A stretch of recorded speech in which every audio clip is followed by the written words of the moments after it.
相信在未来的故事中，它一定还会为我们带来更多的惊喜。而至于现在，就先尽情享受和这位妖精小姐共度的欢乐时光吧。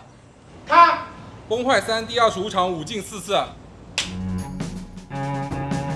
如果把游戏比喻成拍一场电影，那么我们的工作就像导演。导演，你看这个布景布置好了，这种效果是不是你要的感觉？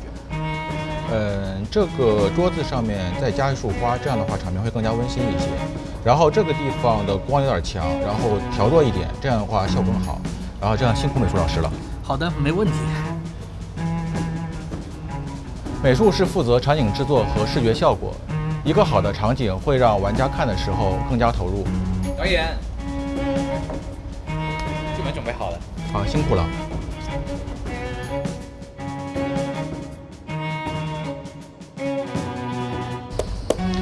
编剧老师为我们准备好了剧本，如何讲好这个故事，就看我们的了。崩坏3第26场2进3次。从后崩坏书中主角燃烧自我拯救牙医的那一场战斗开始，高规格的 BOSS 战就成为了崩坏3的标配。而我们真正想让玩家体验到的是身临其境的感觉。就比如在雷之力者篇章当中，你可以乘着巨龙在城市上与崩坏兽战斗，而在天台上，你也可以与绿者牙医决一死战，亲眼见证他将过去的回忆一刀两断。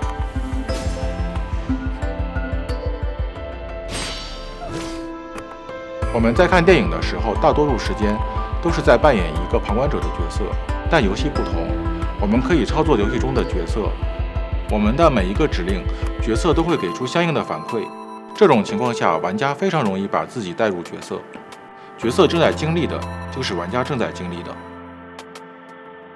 而我们需要搭建好舞台，让玩家全身心地投入到这个故事当中去。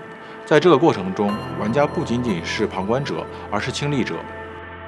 每一次攻击闪避，每一次千钧一发的 QTE， 每一段浮现在眼前的回忆，都能够让玩家更加感同身受，就如同自己在故事中一样。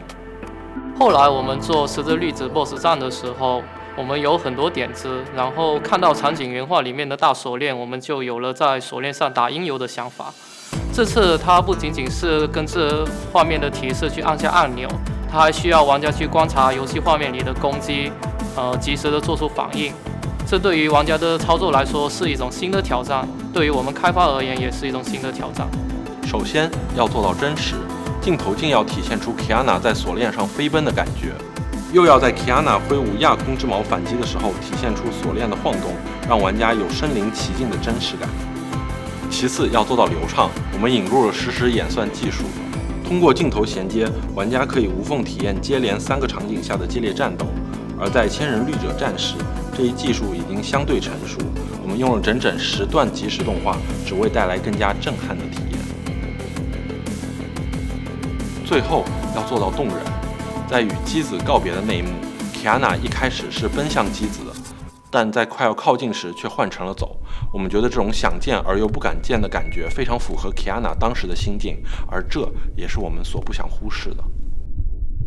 当讲述故事的方法越来越多样，我们就越来越大胆，向着虚拟世界的规则发起了挑战。在后崩坏书中，我们第一次在场景中加入了可破坏物的内容。崩坏3底层架构中的物理效果比较基础，要做到真实的物体破坏，就意味着一切从零开始，这工作量约等于重做一个游戏。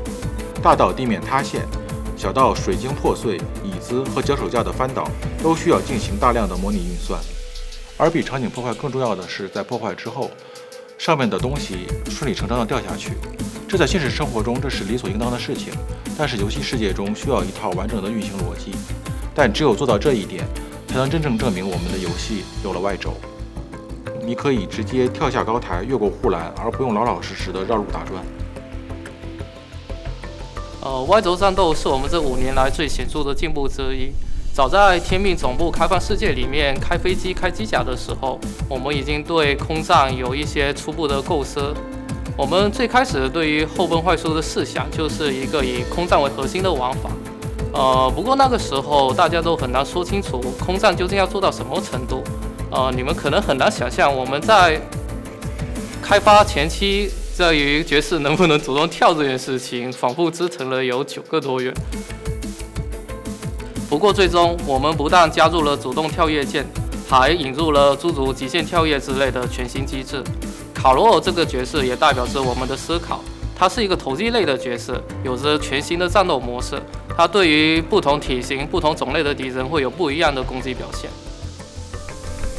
这些点点滴滴的技术积累，就如同丝线汇聚成网，把过去与未来交织在一起，也让我们能够在5周年之际推出更多更精彩的内容。在 5.2 的版本中，主线第26章也会以开放世界的形式呈现在玩家的面前。在新区域科洛斯腾中，玩家可以主动跳跃，借助特殊机制进行战斗、探索，而新的主线剧情也会在这片全新的区域中拉开序幕。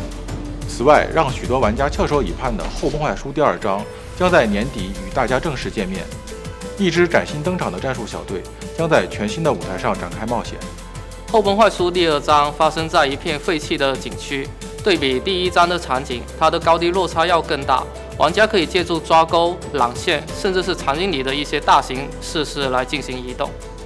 在后崩坏书第1章中登场的3名角色的战斗方式都是近战攻击，而在第2章中登场的小队队长，他是一位擅长使用手枪的射击高手。但可别被手枪袖珍的造型给骗了，在有需要的时候，这把枪也可以随时变形为致命的激光剑刃，又或者可以与它的随身好伙伴浮游装置相互组合，组成一把口径更大、威力更猛的重火力兵器。在后崩坏书第1章中，卡罗尔使用的是手部的作战兵器，一个机械拳套。于是这次我们想反过来，设计融在腿上的武器。然后这次新场景里面的瀑布、湖泊又给了我们灵感。于是经过了我们艰苦卓越的训练，我们把新战术小队里的一名成员给培养成了一个出色的溜冰选手。他能踩着冰靴飞檐走壁，灵活而不失优雅地穿行于城市之间。而在战斗中，冰靴上的喷气装置能够向外喷射寒冰，配合他精妙的舞步，可以干净利落地解决敌人。他甚至可以跳上自己创造的冰柱，或者在水面上行走，做到其他人做不到的事情。而新篇章中的怪物也会比往常更加的危险而狡猾。他们不但在力量上更胜以往，还掌握了一些阴险狠毒的攻击方式。与此同时，他们的行踪也变得更加的诡秘，其中的一些甚至会刻意的回避光线，只在阴影中行动。对付他们，你需要强打起12万分的精神，时刻保持警惕。有太多全新的内容都在《后崩坏书》第2章中，期待着与大家见面。最开始，我们以技术为基石，不断优化游戏体验。紧接着，我们重新定义规则，向着虚拟世界的界限发起冲击。而此刻，我们希望让大家亲眼见证动作手游的未来。